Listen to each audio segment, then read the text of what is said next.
All right, media, thank you for joining. We'll have Erica Wheeler, Brittany Sykes, and Derek Fisher tonight. You can raise your hand at this time for questions for Erica.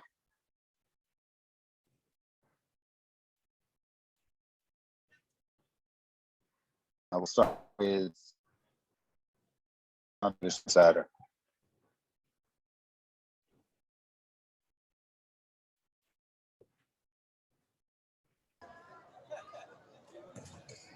Erica, Erica, can you hear me? Nope, can't hear you. How about now? Yeah, I can hear you now. Okay, perfect. In that third quarter, you started off with a 14-6 run. Everything was changing. And then we made it to the fourth quarter, and the momentum switched. What can you pinpoint that was the difference between the third quarter and the fourth quarter? As you know, we down bodies. It's very hard to sustain it. I think that we just got kind of a little bit tired and lost a little bit of focus. And Seattle, they're going to stay the same. And they made shots. They made a lot of tough shots, and that's what kind of killed us. Thank you. Duke Nino in with the Ellis. Hey, Erica, it looks like early on you were a little bit frustrated on offense. It looked like you may have passed the ball a little bit on shots you would normally take. So how did you kind of feel out there today directing the offense? I felt good. I just get frustrated when an opposing team touch my ball. Lately, it's been happening a lot, so it's more so me. But I can't show that. I got to still lead my team, even if, something is not going well for me. So for me, that was just a little bit of frustration because I'm just trying to make the right pass to my teammates. But as a game flow, I think I did pretty well just with facilitating and leading the team and just trying to run offense. I think we got some great shots. We just didn't connect. Unfortunately, I'm sure you wish Christy could be out there with you guys, but it seems like she does have a little bit of a almost coaching role. So what's it like talking to her on the bench when you come out, and what kind of eye does she have to help you guys? It's definitely amazing. She's very smart, and the way she see the game from the bench is amazing. So just her giving me advice and just being that third eye for me to tell me, what she see and what I can do better, is definitely helping. Thanks, Duke Nino. We'll go to Pavi with H&B Media. What's up, Erica? You spoke about being down bodies. So obviously, I'm sure very, very tough for you guys night after night. But outside of just, the score and just wins and losses, what do you want to see from your team every day to know that you all are getting better? I think we're getting better on the offensive side. I think we're putting the ball in a little bit more. No more in defense. So I don't think defense needs to change. I just think we just need a steady diet of really, stopping people. But we turn teams over a lot, above their average. And we're just not connecting in transition, and we're just not scoring on the other end. So I think that's what's really killing us. So I just think us scoring when we force teams to turn the ball over, just scoring the other end. Kari Jones Jr. with the LA Sentinel. Hey, what's going on, Erica? Yeah.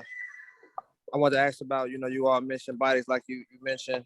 Can you elaborate on just how frustrating it is to, have to play with 8 players, and, do you have any awareness of when NECA and Chaney is coming back? It's not Chaney, it's Sinead, by the way. But at the end of the day, like, we have 8, it's enough. Yes, it gets frustrating at times because we get tired. But at the end of the day, like, it's our job. When one of our sisters down, or 2 or 3 of them is down, just got to step it up. Time for one more with Eric. We'll go to Eric Lampkins with the Culver City Observer.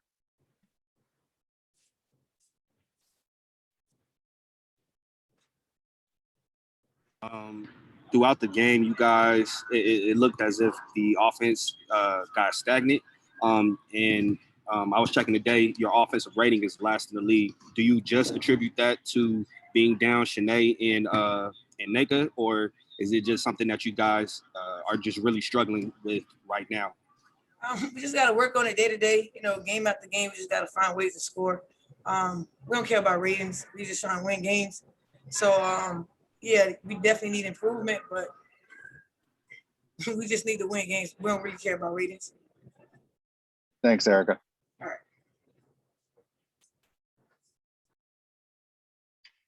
All right, questions for Coach. We'll start with David Yapkowitz with the next. Hey, Coach.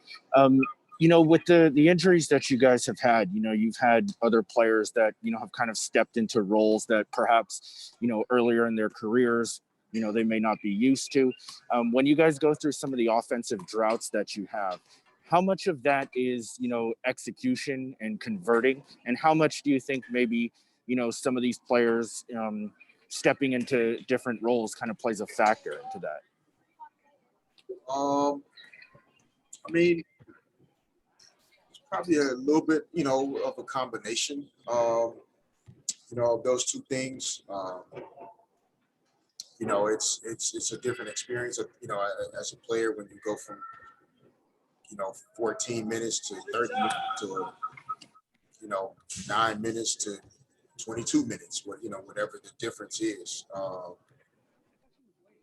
But, I think even within that, there definitely are,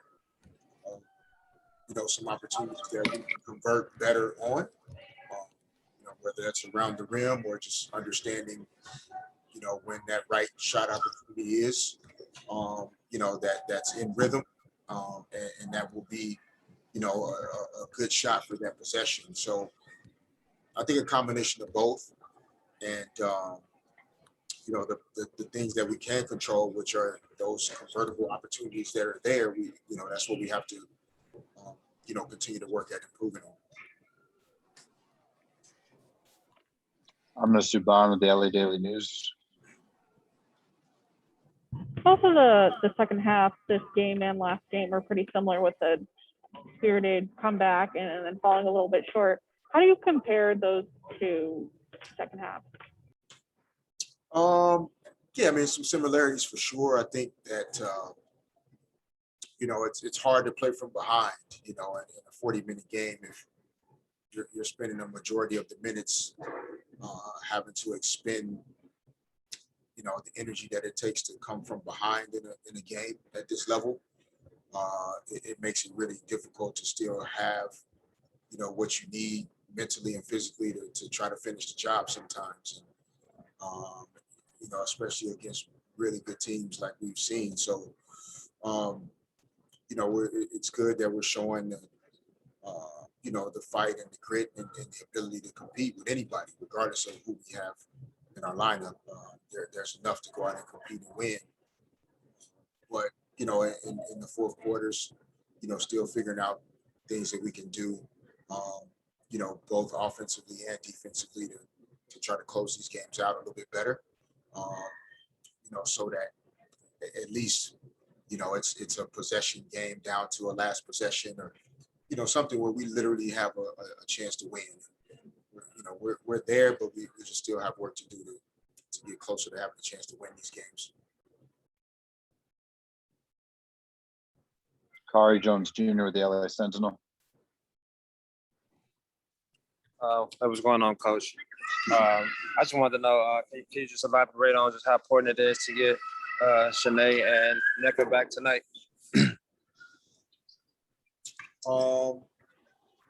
Okay, so you said the question is how important it will be for them to come back?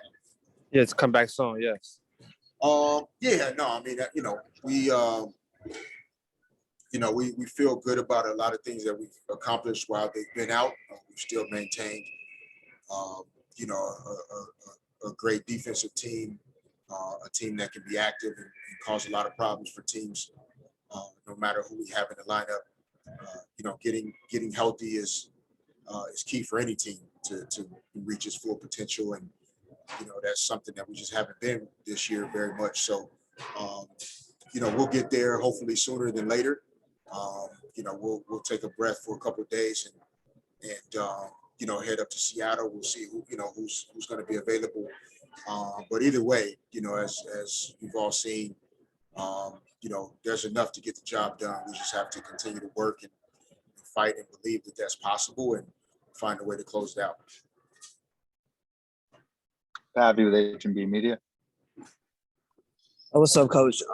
I don't know if you've given it much thought yet, but I think it's about 2 games left until the Olympic break, and you guys have like a month off. How hard will it be, or how challenging will it be to stay locked in throughout that time period? Yeah, I mean, I think, having a month without a game, I think in terms of just game timing, conditioning, rhythm, those things will get off. But, after about, 10 to 12 days of that time, a lot of teams, most teams will be back to work at some level in terms of practices, workouts, getting prepared for when that game actually comes. For us is August 15th. So, so it'll be, there'll be some adjustment period with getting the games going again. But, right now for us, it's literally about just being fully present and in the moment that we're in right now, and worry about the rest later. We're close enough to again be able to win these games, and if we can stay focused and continue to stick together, we can find a way.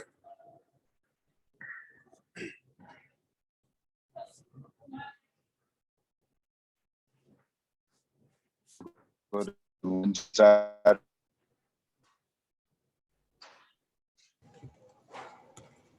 Coach, do you notice a difference in how the team plays when you're standing up on the sidelines and literally directing? Yeah, at times, yes. I mean, sometimes, not, I don't feel like it's significantly impacting our group, but there are times where, I feel that, my perspective from the side could be helpful in that moment.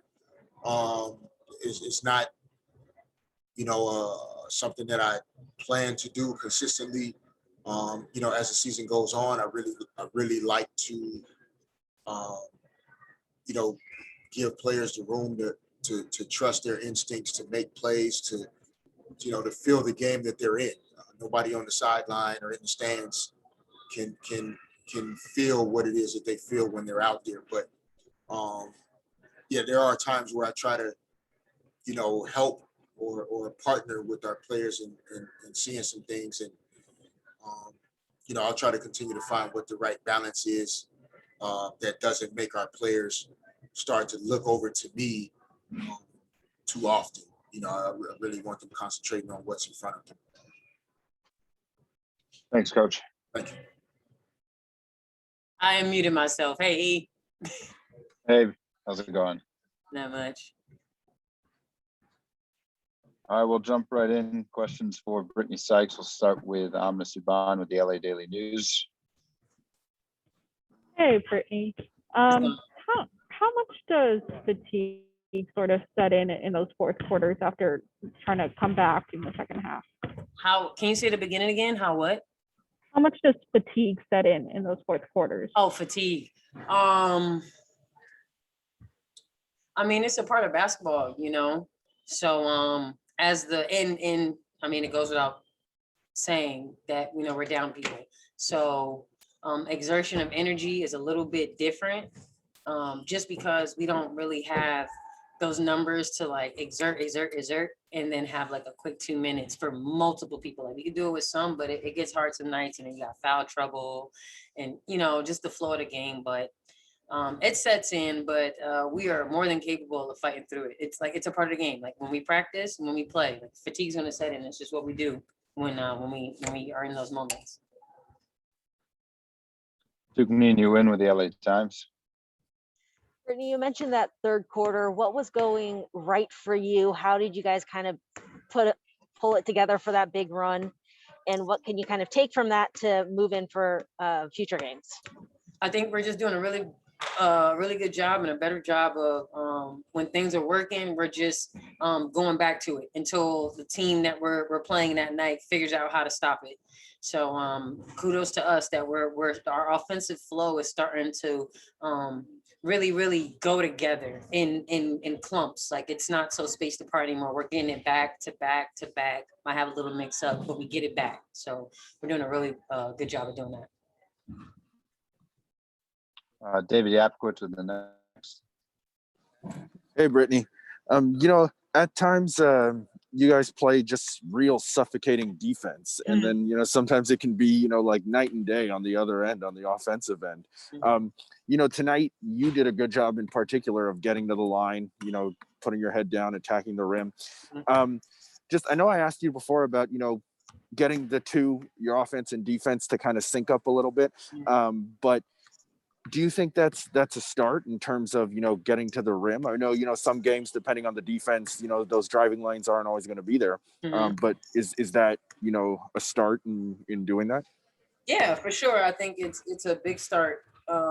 It felt good. I just realized because of who my teammates are, it allows me to get to the lane a little bit faster. And when I get there, I know that I have teammates ready to shoot. So honestly, I'm having so much fun just slicing and dicing and cutting up teams on defense. And I think as games go on, we'll start to like play off of each other. We started to show glimpses of it tonight where it might have not been a screen, it might have been a slip screen, and we're starting to read the defense a little bit better, but for sure, we're getting